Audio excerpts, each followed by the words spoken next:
I believe that it is honestly wrong in the toy community that the ToyBiz 90's lines of action figures for Marvel are so underrated. Like the X-Men, the Spider-Man figures, everything. It all laid the groundwork for Marvel Legends, and nobody talks about it. I mean, Marvel Legends is probably one of the most collected toy lines out there, and nobody talks about these figures. So in this video, I'm just gonna talk about, why I think these guys are so great.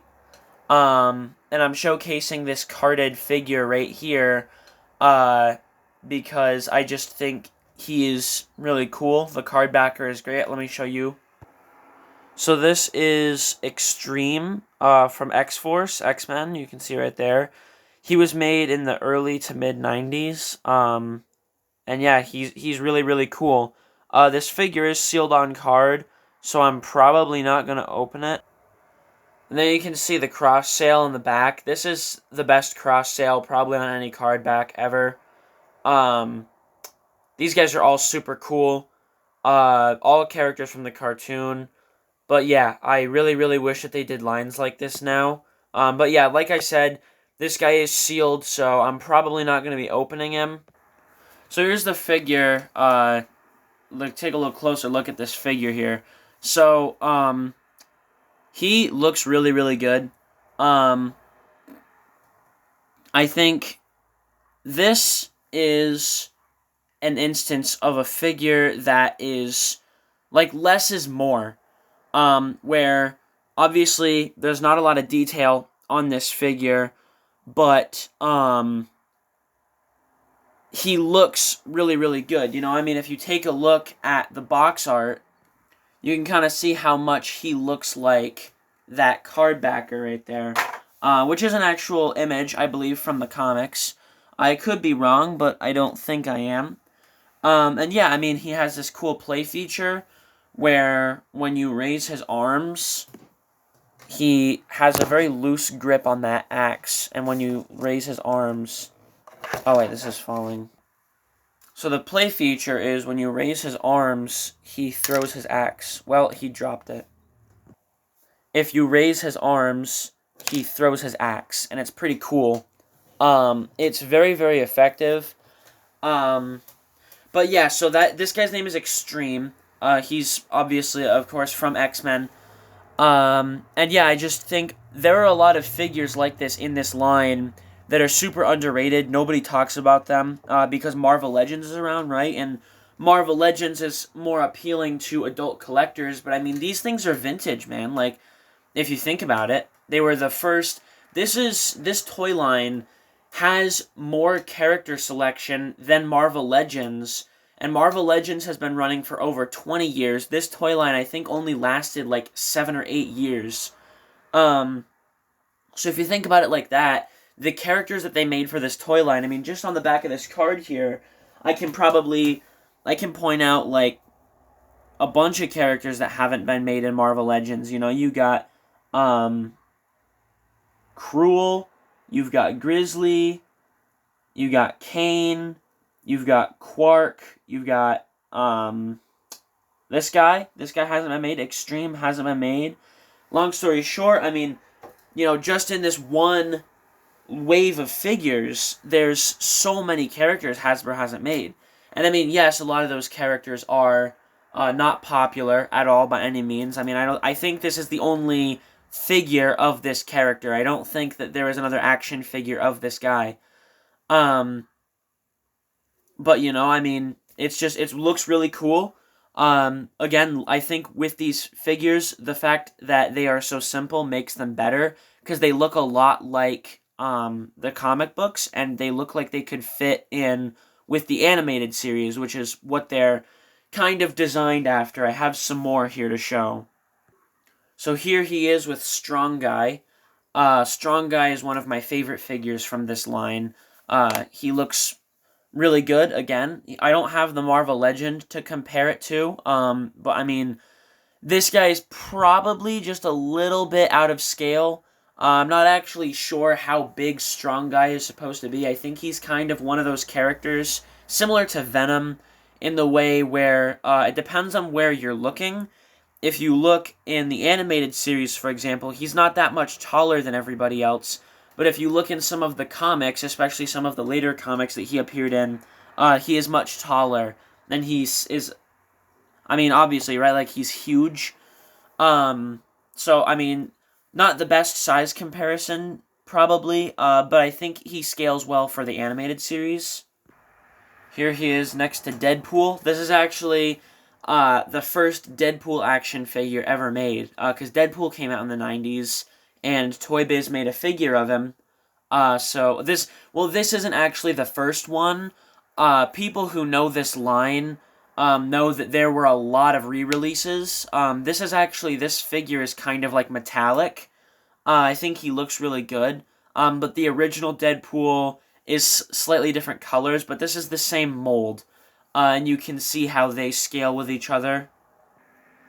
Here is Extreme next to other Marvel figures from this line that haven't been added to Marvel Legends. This is just what I have. I have a pretty small collection of these guys. But you've got, going from left to right, in the back first, you've got Extreme, of course, Senyaka, Warstar, Domino, and Forearm. And all of these characters are really cool. My favorites are probably Senyaka and Domino. Those are probably my favorites out of this group.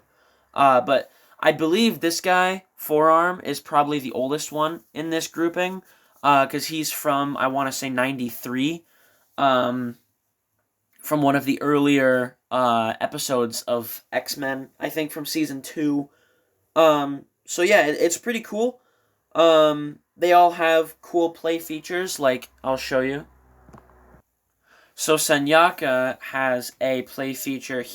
I don't remember his thing. I have his card backer somewhere. It will tell you the story. That's another thing, too, to mention. I know I keep getting distracted, but ToyBiz, with these figures, gives a lot more information on the character than Hasbro does. So I'll read you the bio for Extreme after I demonstrate this play feature. So basically what you want to do is raise this arm and it'll click into place. And you can see he has this whip-like accessory. And I'm going to hold his foot so he doesn't go flying. But basically, you press this lever and he cracks his whip. And I believe his thing is he basically like enslaves mutants. I don't think he is technically an X-Men mutant. I don't think he is, or maybe he is. I don't know. Well, actually, probably with a suit like this, he probably is. But yeah, it's a pretty cool play feature. It was the same play feature that was used on a bunch of other figures, like Bishop. But anyway, so Extreme's bio says, Adam X, the man known as Extreme, knows little of his past or history, but what he does know is that he is a supremely skilled warrior with the disturbing mutant ability to ignite the electrolytes in an enemy's bloodstream. Now he wanders the globe, searching for the secrets of his mysterious past and lending his skills to any cause he deems worthy. So it's a much more informative bio than Marvel Legends, which would say something like, billionaire Tony Stark has cool powers. Which is, obviously a lot less descriptive than what I just read to you. So, yeah, this guy right here is, he's pretty cool. Some other figures I have. So here he is with Executioner and Beast. Beast looks really, really good. I love his play feature. I'll show it off in a minute. And Executioner also looks fantastic. Both of these figures look really, really good. Beast has a much simpler design than Executioner. But something I love about Executioner, well, something I love and hate, is his fabric. Now, the Marvel Legend figure, I don't think, has fabric pieces on him. This, piece that drapes down in front of him is fabric. Well, it's kind of like a papery cloth. It's weird, but it works very well. But the thing is, when you're messing with the figure, you want to grab him, like, at around the groin, right? Because that's the most stable part of the figure. Well, you can't do that. Well, actually, I should explain why you would want to do that, is because this hood actually comes off, and there's a man underneath there. And usually, like, around the abdomen to the groin area is the most stable part of a figure. It's the best place to grab them to remove a helmeted accessory. But if you do that, you will rip these fabric pieces off. There's one in the front and one in the back. And they will rip off, and that's what happened to me. I did that. I got this guy down in Maine, and I ripped the fabric pieces off, and I had to glue them back on. And it was not fun. So, if anyone, to the 0 people watching this, anyone who wants this figure, when you remove the headdress, do not grab it in the abdomen area because you will rip the fabric off. But his play feature is pretty cool. I'll show it in the front view this time. You raise his arm, and you might notice that his arm looks like a sausage. And you twist his hand like this, and you'll hear it click. And then he has this lever right here. And you're going to want to pull that lever, and his hand will spin, and it's super, super fast. Don't crank it up as much as I did. I did that because I'm stupid. But if you are actually using this play feature and you crank it up too far, it'll have too much power, and it could break the hand or chip the paint off of the figure. So don't do that.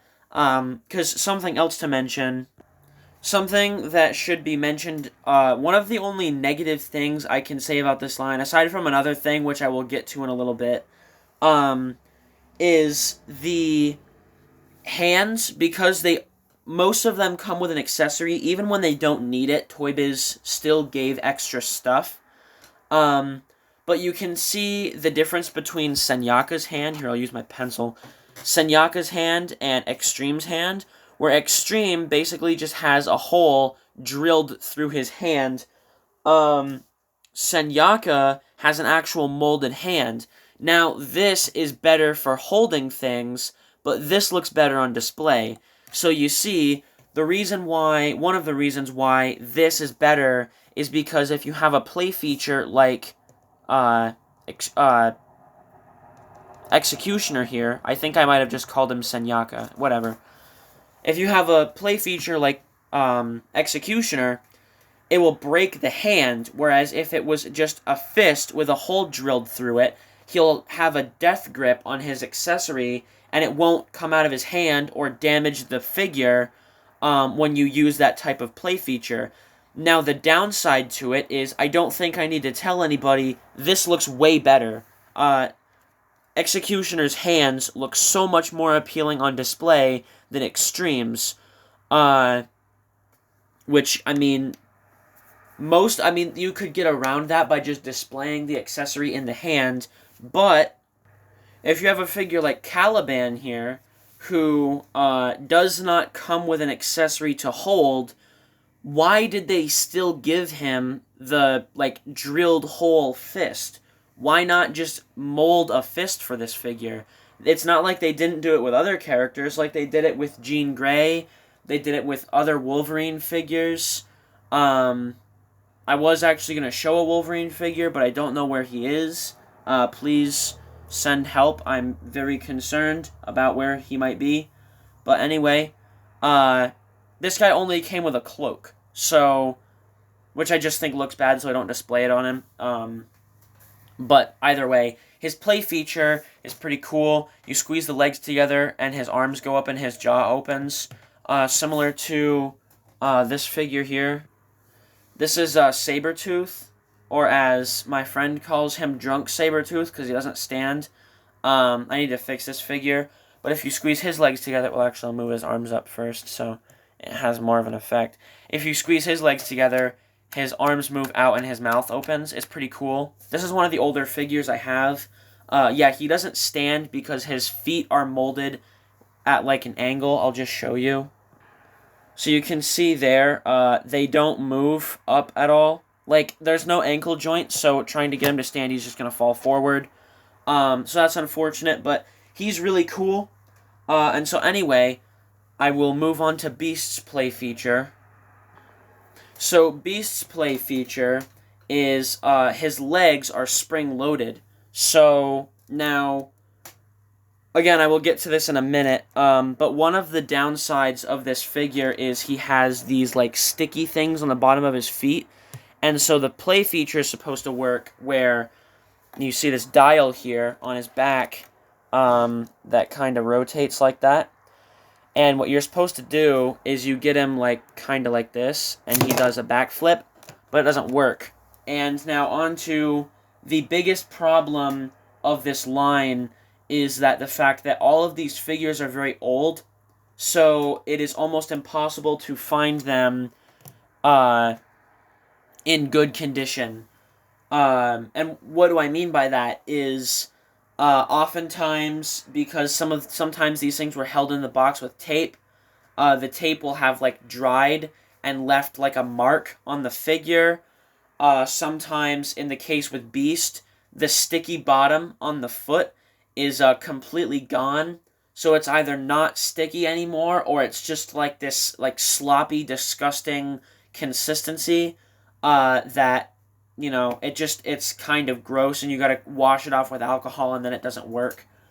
What I probably would do with this figure, I may do a video on this in the future, is replacing the things, like the sticky part on his foot. I might cut that out and put a magnet in, just so that it works on, like, metal. And also, I mean, if anyone's familiar with Beast's character, which if you're not, you should be, he's great, his whole thing is he can grab stuff with his feet. He's an acrobat. He can hang upside down by grabbing onto metal bars. That was his mutant power. He didn't actually look like this. He tried to cure his mutant power, and he ended up looking like this. At least I think that's what happened. I don't know. I forgot, but I know that's what happened in the movie. So, if that's true, let me know. But, yeah, so, you know, it's a really cool looking figure. He did come with a suction cup accessory, but, I don't have it. So, there's that. But, yeah, I mean, that's really all I can say about this line. The only two negatives I can really... Well, there's a few negatives, but one of the... Probably, I don't think I mentioned this, but one of the biggest downsides to this line, aside from its age, and also the holes just being drilled in the fist, that bugs me. But another downside to this line is a lot of these characters, because these were kids' toys, right? These were designed to be played with by children and not collected by adults. They oftentimes sacrificed the visual of the figure for a play feature. So if you take Richter, who I unfortunately do not have, but he's one I want to get, he has a wind-up ability where you crank this knob on his back, and when you let it go, there's, like, something in the figure that vibrates, kind of like a hex bug, those little, like, beetle hex bug figures that are on the rubber grippers. It just, like, vibrates the figure, and his whole thing, I don't actually own the figure, so I don't really know the lore, but basically is I think it's supposed to be like an earthquake, I believe is the idea. I think that's his power, is, like, he can cause tremors. Maybe, that's just my guess. I mean, what else would the vibration play feature be good for? So, that's my guess on what that's supposed to be representing. But yeah, I just wanted to make this video, really, because I think these figures are super underrated. I think they deserve more love. I mean, if you go on YouTube, aside from the 90s toy guys and a couple other videos here and there, as far as I'm aware, there's not a lot of content available for these figures, in terms of, like, online. People haven't talked about these things a lot, so I kind of want to be that guy. I want to be the dude who talks about these things, shows them some love. You know, they're really, really cheap. that you can get most of these figures carded for like between anywhere from like $1 to like $20. Usually $20 for either like a beautiful, perfectly pristine card, or just like a rare figure. And then you have a handful of figures that are expensive. But I mean, even like the bigger figures, dude, like Galactus, who I do have, but he's gonna be in a video coming up, hopefully. But even the bigger figures are fairly affordable. I mean, if you think of like, with Hasbro, right, with Marvel Legends, the big figures are usually HasLabs, and those are like $500-$600. The ToyBiz Galactus figure, which I think for what it's supposed to be, and also I believe being the first Galactus figure, holds up pretty well, man. Comes with an accessory. It's like a drill. It looks really good. Lights up, makes sound, everything. Super, super cool figure. Is only like $100 in the box. The X-Jet, which I believe is the only action figure scaled X-Jet that exists, is again like somewhere between like, depending on where you look, it'll be like 60 to 150. It's kind of all over the place. Just keep an eye out on eBay if you want it. The Sentinel is another really, like, for a big playset type figure, is again like $100, which is a lot of money, yes, but for everything, if you consider everything, it's not a lot of money for being, again, I believe the first Sentinel toy, and also like a really, really well made toy. I might do another video on these figures. I'll probably bring up the Sentinel again. I wouldn't recommend this Sentinel because I do believe, because of the way the play features on it work, it's not stable, because the feet can come off and it'll fall forward and break on your display. I wouldn't recommend it necessarily if you store your figures up high or whatever, but it is a great toy. I might end up picking one up just because I love X-Men and I love this line. But yeah, no, I mean, I just think that these figures are great, like I said. I got the figure I got today on the card, that I still have carded, absolutely did not remove it, was only like $13, which is a lot, which is not a lot for a figure that is like over 20 years old. I think he's like 30 years old. Hang on a second, let me the Extreme figure is 31 years old. Let me bring him back in. So I guess to end it where we began, this wasn't really a review per se. This was more just like, I want to show this toy line some love. I'm probably going to do another video on the 90s G.I. Joe. Not like the 3¾ inch figures, but the 12-inch figures, the classic collection guys, all that stuff. I'm a huge fan of those. And that's another area, again, almost nobody talks about. I think the only guy that makes actual content on it, and I could be wrong, but I've looked at this a lot, and I don't believe I am wrong. I believe the only person that makes real content on 90s G.I. Joe is Paul Knapp, for his Man Cave videos, which he's great. You should go check him out too. But I guess to round this video out, I would definitely check out the 90s Toy Guys if you want a lot of cool insight and reviews similar to this. They're much bigger than I am. They have like a few thousand subscribers. I have like 10. But, definitely go check them out. They make some really cool laid-back videos like this. Check out Paul Knapp. He makes very informative content. And, yeah, I'm going to make another modeling video. I just wanted to make this because I thought it should exist. And that's about it. I'll see ya.